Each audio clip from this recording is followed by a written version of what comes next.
Hi friends, welcome to pretty talks. ഈ കഴിഞ്ഞ ദിവസമാണ് കോഴിക്കോട് രാമനാട്ടുകര സ്വദേശിനിയായ ഒരു യുവതി അവർ പറഞ്ഞ സ്റ്റോപ്പിൽ KSRTC ബസ് നിർത്തിക്കൊടുത്തില്ലെന്ന് പറഞ്ഞ് ബസിന്റെ ചില്ലടിച്ച് തകർത്തത്. ആ ദൃശ്യങ്ങൾ സമൂഹ മാധ്യമങ്ങളിലൂടെ വൈറലാവുകയും യുവതിക്കെതിരെ വ്യാപക പ്രതിഷേധവും ഉയർന്നു. പൊതുമുതൽ നശിപ്പിച്ച യുവതിക്ക് 25,000 രൂപ ഫൈൻ മാത്രമാണ് പിഴയൊടുക്കേണ്ടി വന്നതെന്നും മറ്റ് യാതൊരു ശിക്ഷാ നടപടികളും നേരിടേണ്ടി വന്നില്ല എന്നതും വിമർശനങ്ങൾക്കിടയാക്കി.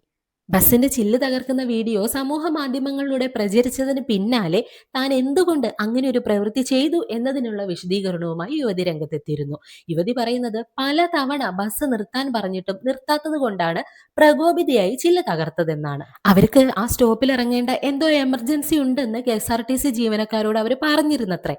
പക്ഷെ ആ എമർജൻസി എന്തായിരുന്നെന്ന് കൃത്യമായി അവർക്ക് അവിടെ പറയാൻ കഴിഞ്ഞിരുന്നെങ്കിൽ ഒരുപക്ഷെ ഈ പ്രശ്നങ്ങളെല്ലാം ഒഴിവാക്കാമായിരുന്നു. പൊതുവെ സ്ത്രീകൾക്ക് പ്രതീക്ഷിക്കാത്ത സമയങ്ങളിൽ ഉണ്ടാവുന്ന ഒരു എമർജൻസി ആയിട്ട് ഉണ്ടാവുന്ന ഒരു ബുദ്ധിമുട്ടാണ് ഈ പീരീഡ്സ് ആവുക എന്നുള്ളത്. പിന്നെ എല്ലാവരെയും പോലെ തന്നെ ടോയ്ലറ്റിൽ പോകാനുണ്ടാവുന്നതും മൂത്രമൊഴിക്കാനുണ്ടാവുന്നതും ഒക്കെയാണ്. മറ്റു പല എമർജൻസികളും ഓരോരുത്തർക്കും വ്യക്തിപരമായി ഉണ്ടാവുമെങ്കിലും പൊതുവായി ഈ 3 കാര്യങ്ങളാണ് സ്ത്രീകൾക്ക് യാത്രാവേളകളിലോ അല്ലെങ്കിൽ മറ്റു പൊതുസ്ഥലങ്ങളിലോ നേരിടേണ്ടി വരുന്നത്. എത്രയൊക്കെ പുരോഗമന ചിന്താഗതിയുള്ളവരാണെങ്കിലും മിക്ക സ്ത്രീകൾക്കും ഇപ്പോഴും ടോയ്ലറ്റിൽ പോകണമെന്നോ അല്ലെങ്കിൽ പീരീഡ്സ് ആണ് പാഡ് മാറ്റണമെന്നോ മറ്റുള്ളവരോട് പറയാൻ കഴിയുന്നില്ല. നമ്മുടെ മറ്റ് പ്രാഥമിക ആവശ്യങ്ങൾ പോലെ തന്നെയുള്ളതാണ് ഈ കാര്യങ്ങളും എന്ന് അറിഞ്ഞിട്ടും ഈ ആവശ്യങ്ങൾ പറഞ്ഞ് അതിനുള്ള സൗകര്യങ്ങൾ ഉപയോഗപ്പെടുത്താൻ മിക്ക സ്ത്രീകൾക്കും ഇന്നും മടിയാണ്. ടോയ്ലറ്റിൽ പോകാനോ മൂത്രമൊഴിക്കാനോ മുട്ടിയാൽ അത് സഹിച്ചു പിടിച്ച് മണിക്കൂറുകളോളം ഇരിക്കുക, അല്ലെങ്കിൽ പീരീഡ്സ് ആകുന്ന സമയത്ത് പാഡ് മാറ്റാൻ ശ്രമിക്കാതെ അതും സഹിച്ചുകൊണ്ടിരിക്കുക എന്നൊക്കെ ഇപ്പോഴും മിക്ക സ്ത്രീകളും ചെയ്യുന്ന കാര്യമാണ്. അതൊക്കെ എന്തൊക്കെയോ ഒരു വലിയ നാണക്കേടായിട്ട് കരുതുന്ന കുറെ ആളുകൾ നമുക്ക് ചുറ്റിലുമുണ്ട്. ഒരു പക്ഷേ സ്ത്രീകൾ തന്നെയായിരിക്കും മറ്റൊരു സ്ത്രീ ഇത്തരം ആവശ്യങ്ങൾ പറയുമ്പോൾ കളിയാക്കി ചിരിക്കാൻ മുൻപന്തിയിൽ ഉണ്ടാകുന്നത്. ബസിന്റെ ചില്ലടിച്ച് പൊളിക്കുന്നതിനും പകരം ഡ്രൈവറോടോ കണ്ടക്ടറോടോ ഒക്കെ ടോയ്ലറ്റിൽ പോകാനുള്ള ആവശ്യമുണ്ടെന്ന് അറിയിച്ചിരുന്നെങ്കിൽ ഉറപ്പായിട്ടും അവർ വണ്ടി നിർത്തി കൊടുത്തേനെ.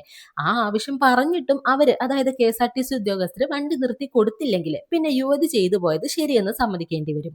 പൊതുമുതൽ നശിപ്പിച്ചതിനെ ന്യായീകരിക്കുകയല്ല, പക്ഷെ അങ്ങനെ ഒരു സാഹചര്യത്തിൽ പാനിക്കായി പലരും ചെയ്തു പോയേക്കാവുന്ന കാര്യം മാത്രമാണ്. ടോയ്ലറ്റിൽ പോകാനുണ്ടെന്നോ മൂത്രമൊഴിക്കാനുണ്ടെന്നോ പാഡ് മാറ്റാനുണ്ടെന്നോ ഒക്കെ പറഞ്ഞിട്ടും ഡ്രൈവറോ കണ്ടക്ടറോ ബസ് നിർത്തി തരാതിരുന്നെങ്കിൽ ഒരുപക്ഷെ ഞാനും ഇങ്ങനെ എന്തെങ്കിലുമൊക്കെ ചെയ്തേനെ. ചില്ലടിച്ച് പൊളിക്കുകയോ അല്ലെങ്കിൽ ബസ് നിർത്തി ചാടാൻ നോക്കുകയോ അങ്ങനെ എന്തെങ്കിലും ചെയ്യും. കാരണം വണ്ടി നിർത്തിക്കുക എന്നുള്ളതാണ് ആ സമയത്ത് നമ്മുടെ പ്രയോറിറ്റി ആയിട്ട് നമ്മൾ കാണുന്നത്. അപ്പൊ മറ്റു കാര്യങ്ങളൊന്നും ചിലപ്പോൾ ശ്രദ്ധിച്ചൊന്നും വരില്ല. അപ്പൊ ഇങ്ങനെയുള്ള സാഹചര്യങ്ങൾ ഉണ്ടാവുമ്പോൾ നമ്മുടെ അത്യാവശ്യം എന്താണെന്നുള്ളത് അവരെ അറിയിക്കാൻ ശ്രമിക്കണം. അല്ലാതെ എമർജൻസി എന്ന് പറഞ്ഞു കഴിഞ്ഞാൽ ഒരുപക്ഷെ സ്റ്റോപ്പ് ഇല്ലാത്തൊരു സ്ഥലത്ത് ബസ് നിർത്തി തരണമെന്നില്ല. അത് അവരുടെ റൂൾ അതാണ്, അവരത് ചെയ്യുള്ളൂ. പക്ഷെ നമ്മുടെ ആവശ്യം എന്താണെന്ന് നമ്മൾ പറഞ്ഞു കഴിഞ്ഞാൽ മനസാക്ഷിയുള്ള ആരും നമുക്ക് ആ സമയത്ത് നമ്മളെ സഹായിക്കാനേ നോക്കൂ. ആ പെൺകുട്ടി പറഞ്ഞതിൽ എത്രത്തോളം വാസ്തവം ഉണ്ടെന്നറിയില്ല. ഒരു പക്ഷേ അവൾ പറഞ്ഞത് അവളുടെ ആ ഒരു അത്യാവശ്യം അവരോട് പറഞ്ഞ് ഫലിപ്പിക്കാൻ കഴിയാത്തത് കൊണ്ട് സംഭവിച്ചു പോയതാണെങ്കിൽ നമുക്കിതൊന്ന് ക്ഷമിച്ചു കൊടുത്തോളൂ. ഇനിയും അവരെ സൈബർ ബുള്ളിങ്ങിന് ഇരയാക്കാതിരുന്നു. അപ്പൊ ഈ വിഷയത്തെക്കുറിച്ചുള്ള നിങ്ങളുടെ അഭിപ്രായം എന്താണെന്ന് കമന്റ് ചെയ്യണേ. മറ്റൊരു ടോപ്പിക്കുമായിട്ട് വീണ്ടും വരാം.